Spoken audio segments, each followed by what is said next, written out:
I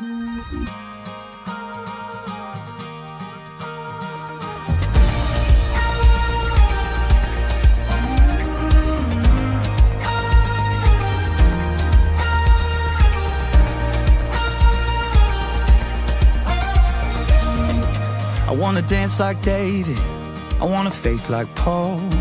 I wanna sing like Silas, tearing down the prison walls. I wanna face that fire, it won't burn me though. God's got my back, Shadrach, Meshach, Abednego. I wanna walk like Moses, right through the waves. One day I'll see that promised land, no longer slaves. Though the fear is talking, no, it can't take out my faith. I'm gonna praise, I'm gonna praise. I praise the mountain moving, body raising, breaker of chains. Gonna praise, I'm gonna praise. I praise the heaven seated, undefeated, highest of names. That's who I praise. Hey, that's who I praise. That's who I praise. I wanna give like Mary, I wanna break my vase. I wanna sleep like Daniel, even in a lion's cave. I'm gonna get that promise, just like Jericho. Yeah, I know what'll make it for. I'm gonna praise, I'm gonna praise. I praise the mountain moving, body raising, breaker of chains. Gonna praise, I'm gonna praise. I praise the heaven seated, undefeated, highest of names. That's who I praise. Hey, I praise the God who's proven he can do impossible things. That's who I praise. Hey, that's who I praise. That's who I praise. He is the Lion of Judah. He is the Lamb that was slain. The only one who's worthy, worthy, worthy of all of his names. That's who I praise. He is the risen Messiah. He is the Ancient of Days. The only one who's worthy, worthy, worthy of all of his names. That's who I praise. So I'm gonna praise. I praise the mountain moving, body raising, breaker of chains. Gonna praise, I'm gonna praise. I praise the heaven seated, undefeated, highest of names. That's who I praise. Hey, I praise the God who's proven he can do impossible things. That's who I praise. Hey, that's who I praise. That's who I praise. That's who I praise. That's who I praise. I wanna love like Jesus, that kind of grace. I wanna live like I've got no more precious time to waste. I'm gonna give him glory with all my things, 'cause there's no greater, stronger, higher name, and that's who I praise.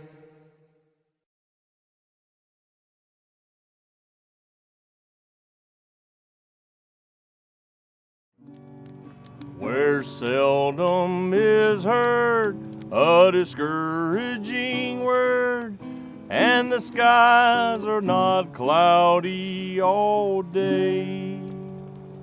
You know, God's been caring about his people and their lives for a long, long time. When I'm wondering if God still cares about me and what's going on in my life, I like to think about this story about an old fella named Moses. God cared about him from day one. This story right here is a humdinger, so hang on to your saddle, cause here it goes. See, Moses was part of this family, and they were chosen to be God's people. They were called the Israelites, and they lived in this place called Egypt. And because the Pharaoh there wanted to rule over everybody, including the Israelites, he made them all slaves. Now, even though the Israelites were slaves, Pharaoh was very intimidated by how many there actually were. There he made a pretty terrible rule. All newborn baby boys were to be thrown into the Nile River. Now Moses, he was one of those babies, and his mama wanted to keep him safe. So here's what she did. She made this basket out of reeds and covered it in tar and placed baby Moses inside. Well then, she put the basket in the river and waved goodbye. God cared about Moses' life every step of the way, and you ain't gonna believe what happened next. It's downright crazy. See, way over yonder, Pharaoh's daughter was minding her own business, just having a great day, taking a bath, when all of a sudden she saw this basket in the tall grass. Her servants, they were walking beside the river, and she hollered out and told them to get the basket. Pharaoh's daughter opened up the basket, and she saw a baby boy. He was crying, and she felt so sorry for him, so she picked him up, and she realized that it was one of the Hebrew babies. Pharaoh's daughter accepted the baby as her own son and named him Moses. God cared about Moses as he grew and became a man. Moses saw how his own people were being treated, and one day he saw an Egyptian man just beating the tarnation out of this Israelite man. When Moses saw that no one was watching, well, he reared back and killed that Egyptian and hid him in the sand. Now everybody knows that was the wrong thing to do, and you can bet your bottom dollar that Moses knew it too. He was afraid that Pharaoh would find out, so he ran far away from the palace to live in this place called Midian. Moses settled down there and began to start his own family. Now a long time had passed, and life got harder for God's people. And as sure as the day is long, those rascally Egyptians, they just continued to treat them poorer than dirt. They even cried out to God for help. Now God had a plan all along, and Moses, now he was a big old part of that there plan. That's right, Moses would help free the Israelites and lead them to a better land. Now it would take some doing, and it'd get done, and that's for sure. And why, just like God cared for Moses, He cares for us the same way too, and what's going on in our lives, whether it's big or small. And well, I'm here to tell you that you can tip your hat to that.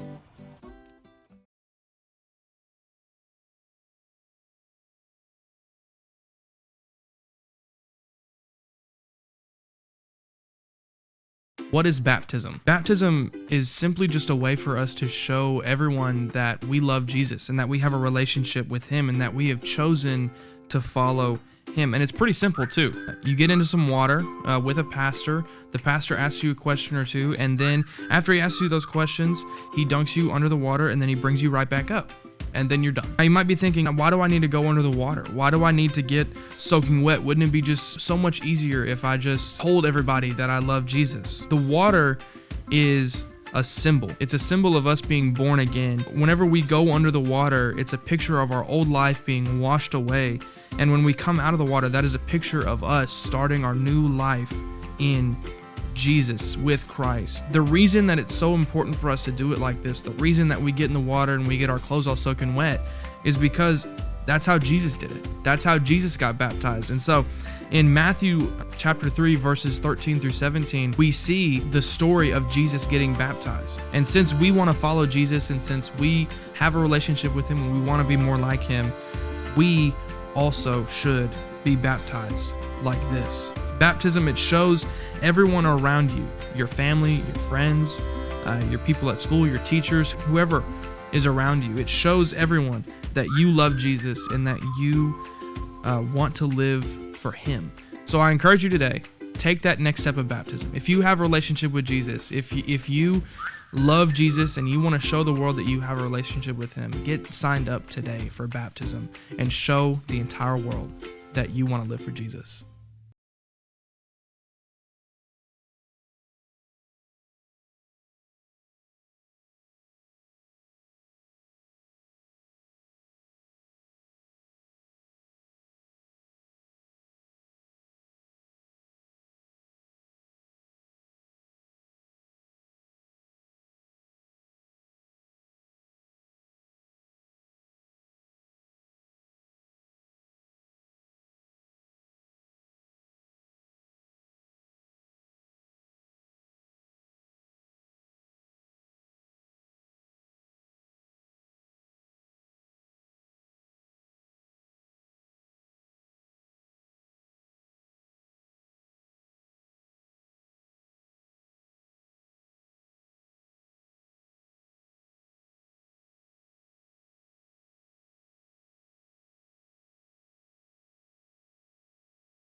Hi everyone, today we introduce our new game, the memory game. Are you ready to test your memory?